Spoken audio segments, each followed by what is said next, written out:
2025 is turning into a disaster for Russia, and at the center of it all is a collapsing economy. Putin's relentless war effort has drained the country's resources, sending the ruble into freefall and triggering a chain reaction of economic turmoil. So, why has Russia's economy tanked? What does this mean for Putin's war and everyday Russians? Stay with us as Flying Eagle uncovers the full scale of Russia's economic collapse. Like, comment, and subscribe for more updates.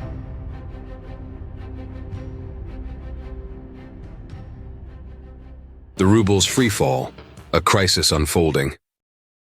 By the end of November 2024, the Russian ruble had plunged to its lowest value against the US dollar since the start of Putin's so-called special military operation. On November 27th, Newsweek reported that the ruble had tumbled to 107 per US dollar, marking a devastating new low.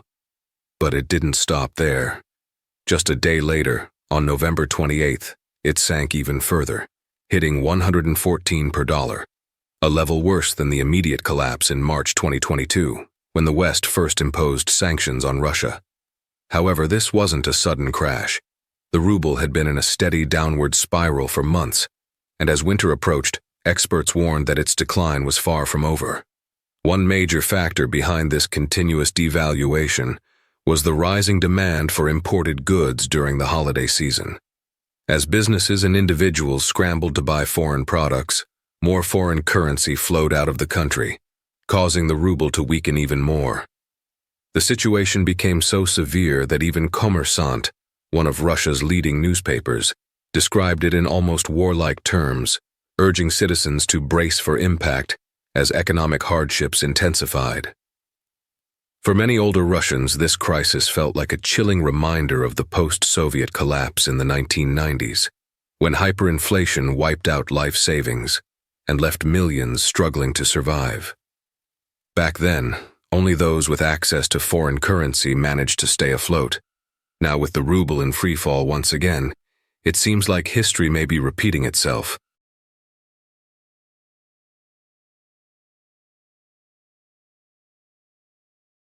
Why did the ruble collapse? There isn't just one reason behind the ruble's dramatic fall. It's the result of a perfect storm of economic disasters. But at the core of it all are the US sanctions that have crippled Russia's financial sector, cutting off critical revenue streams and isolating the country from global markets. On November 21st, 2024, the U.S. Treasury Department announced a new wave of sanctions targeting Russian banks. We continue cracking down on Russian sanctions evasion, and as soon as next week, we will unveil strong new sanctions targeting those facilitating the... And these weren't just any banks. These were key financial institutions responsible for processing Russia's international transactions. By severing their connection to the global financial system, the U.S. essentially strangled Russia's ability to trade with the world. One of the biggest casualties? Gazprom Bank, the primary institution handling European payments for Russian gas. Even before these sanctions, Europe had already been reducing its dependence on Russian energy. But this latest financial blow sped up the process dramatically, further squeezing Russia's access to foreign currency. Back in 2021, Russia supplied a massive 40% of the European Union's gas. But by 2023, that number had plummeted to just 8%. If you include liquefied natural gas, LNG, Russia's total share of Europe's energy imports had shrunk to just 15%, a staggering decline that once seemed unthinkable. To fill the gap, Norway and the US ramped up their energy exports to Europe, cutting Russia out of the equation. With fewer buyers for its gas and oil, Russia's cash flow is drying up fast. The once lucrative energy sector, which funded much of the Russian government's spending, is now facing an existential crisis. A war machine running out of fuel. This financial squeeze has direct consequences for Russia's war in Ukraine. The war effort is hugely expensive, and with the ruble in freefall, the cost of weapons, ammunition, and military supplies is rising sharply. The Kremlin has limited ways to fund the war, and as economic pressure mounts, its ability to sustain military operations is weakening by the day. Even the soldiers fighting on the front lines are feeling the impact. Many contract soldiers signed up for high wages, but with the ruble losing value, those salaries don't stretch as far as they once did. This could lead to morale issues, recruitment challenges, and growing frustration within the ranks. With no clear way to reverse the ruble's collapse, the Kremlin is running out of time. Every month that passes, Russia's financial situation worsens, and Putin's war machine inches closer to disaster. The question is, how long can the Kremlin keep the economy afloat before the pressure becomes too much to bear? A war economy on the edge. Russia's financial system is in freefall, and every attempt by the government to stabilize it only seems to backfire. Instead of improving the situation, Putin's policies have worsened the crisis, leaving Russia's economy in an increasingly fragile state. The country is now trapped in a cycle of reckless spending, currency devaluation, and economic isolation, all driven by a war that was supposed to last only a few days but has dragged on for nearly 3 years. One of the biggest policy blunders came when the Kremlin reduced the amount of foreign currency earnings that Russian exporters were required to sell on the domestic market. Previously, companies had to convert 50% of their foreign income into rubles, ensuring a steady inflow of dollars and yuan into the Russian economy. But in a desperate attempt to keep businesses happy, the Kremlin slashed this requirement to just 25%, hoping to encourage companies to invest. Instead, the move triggered a massive shortage of foreign currency inside Russia, making it nearly impossible for businesses and banks to exchange rubles for much-needed US dollars or Chinese yuan. As a result, even basic imports have become harder to obtain, leading to shortages and higher prices for everything from medical supplies to industrial equipment. A Russian banker summed up the crisis in simple terms. Everyone is sitting on rubles, but there's nowhere to exchange them. The ruble, already weakened by sanctions and war spending, is now effectively useless in international trade, leaving Russia increasingly isolated from global markets. Even so-called friendly nations, countries that have avoided directly opposing Russia, are now hesitant to do business with Russian banks. The fear of secondary U.S. sanctions has led many international financial institutions to cut ties with Russian entities. This means that even Russian companies looking to trade with China, India, or Middle Eastern partners are struggling to complete transactions, further strangling the economy. At the same time, Putin's government is burning through cash at an alarming rate.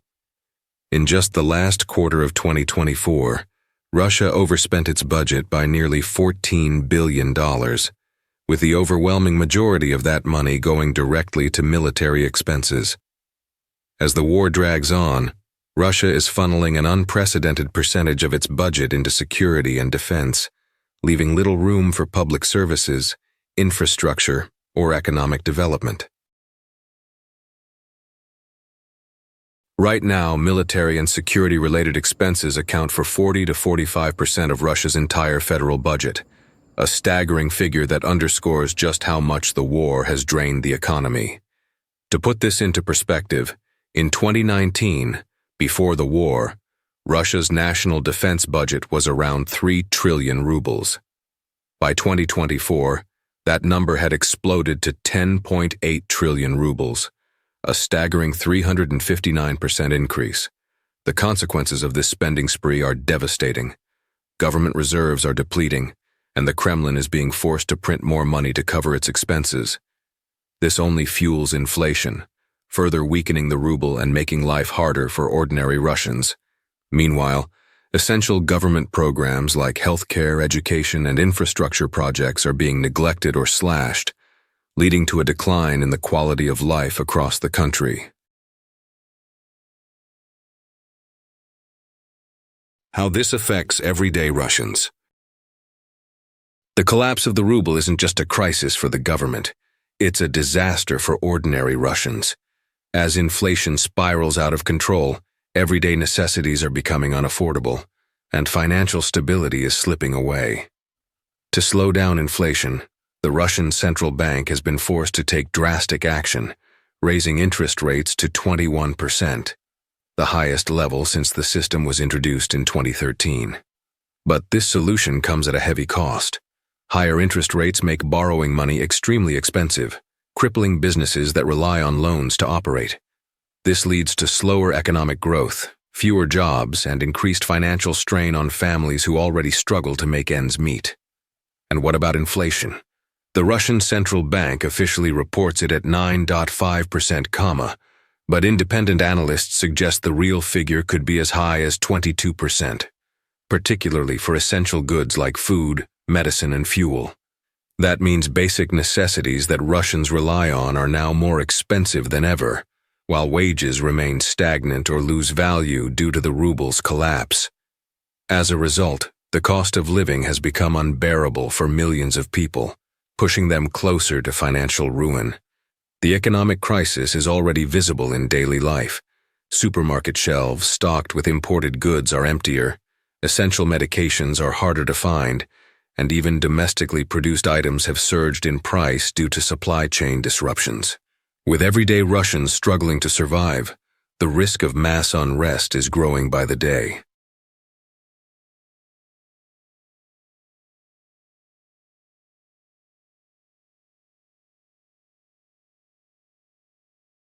Putin's war is in trouble. Russia's economic meltdown isn't just devastating its people, it's also crippling Putin's war machine. The war in Ukraine is bleeding money at an unsustainable rate, with Russia spending approximately $315 million per day to fund its military operations. But now, with the ruble crashing, that money doesn't go as far as it used to. The cost of weapons, ammunition, fuel, and military supplies is skyrocketing, putting enormous strain on the Kremlin's war budget. One of the biggest challenges? Paying the soldiers who keep the war going. The Kremlin has relied heavily on contract soldiers and mercenaries, luring them in with promises of high salaries. But with the ruble in freefall, those wages are losing real purchasing power. What once seemed like a lucrative paycheck is now barely enough to cover the rising cost of everyday goods. This has led to growing frustration among troops, especially those who signed contracts expecting financial stability. If the Russian government fails to increase their salaries, recruitment could dry up, making it even harder to replace the massive number of casualties Russia has suffered. But if the Kremlin does decide to increase military pay, the consequences could be just as severe. A higher payroll means an even bigger strain on the national budget, which is already running a massive deficit due to soaring war costs. The government would be forced to print more money or take on more debt, which would drive inflation even higher, further weakening the ruble and creating a vicious economic spiral. This puts Putin's war effort in a dire predicament. He either fails to maintain a strong fighting force or pushes the economy deeper into crisis.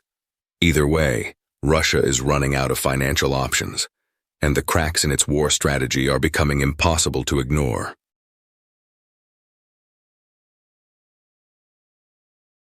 A breaking point in 2025? So where does this leave Russia? As 2025 approaches, the Kremlin is running out of options. At this point, Putin's government faces two grim choices. 1. Run on economic fumes and hope that somehow, against all odds, the war in Ukraine takes a sudden turn in Russia's favor. 2. Brace for growing unrest as everyday Russians struggle under skyrocketing prices, a collapsing ruble, and a rapidly declining quality of life. Either way, it's a disaster for Putin. The financial pressure is mounting, military spending is spiraling out of control, and sanctions are squeezing Russia harder than ever. The Kremlin can't print money fast enough to keep up, and the cracks in its economic and political foundation are becoming impossible to hide. So could this economic collapse be the beginning of the end for Russia's war in Ukraine? Or will 2025 bring a crisis so severe that it sparks political instability inside Russia itself?